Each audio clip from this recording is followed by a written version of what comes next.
March 22nd, 2021, Monday, 5th week of Lent. Peace be with you. Jesus returned from the Mount of Olives early in the morning to the temple area where all people gathered, and Jesus started teaching them. Then the scribes and Pharisees brought a woman there caught in adultery and wanted to stone her according to Moses' commandment. They were trying to test Jesus so they could bring a charge against him. Life is like a constant game of mirrors. We project our frustrations onto others. We condemn them for things we don't dare see in ourselves.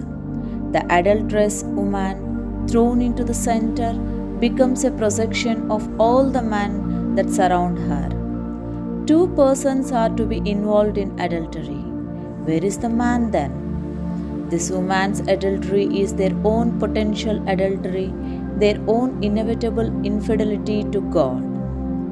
We all are adulterers, unfaithful to ourselves, our occasions to life, traitors to our most dear relationships. When Jesus wrote on the ground, the scribes, experts in scriptures, could read about themselves as if Jesus had placed a mirror in front of their eyes.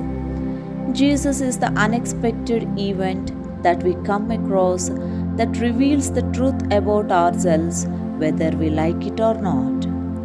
Maybe the woman was spied on by people that were waiting for the moment to reveal her sin and even to test Jesus using this opportunity. We often spy on each other in the same way, waiting for the other person to fail to fall into sin. But since life is a game of mirrors, another person's fall may also be our own. Sometimes circumstances are turned on their head. Those who accuse suddenly become accused. The scribes and Pharisees seeming force Jesus into the role of judge, but it is actually he who is being judged by them. The adulterated woman is the reflection of Jesus. He is about to be condemned to death just as she is. Jesus stands and removes himself from the role that others have wanted to put him in. He steps aside, allowing them to see themselves in the woman's adultery. In her, every man sees in his own sin, can see the destiny that he deserves. Those who accused her realize that they have become the accused.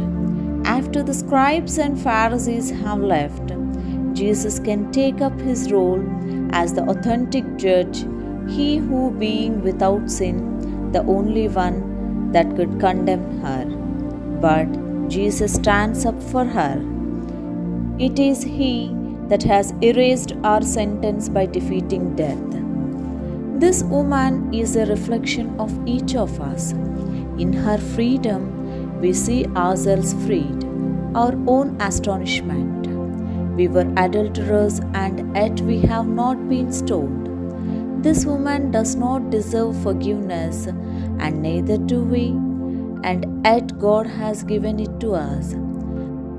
We are left in wonder with this woman of gospel.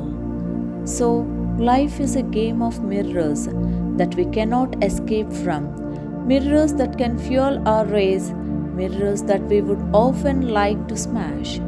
But there can also be mirrors that providentially initiate a conversion in our hearts. Praise the Lord.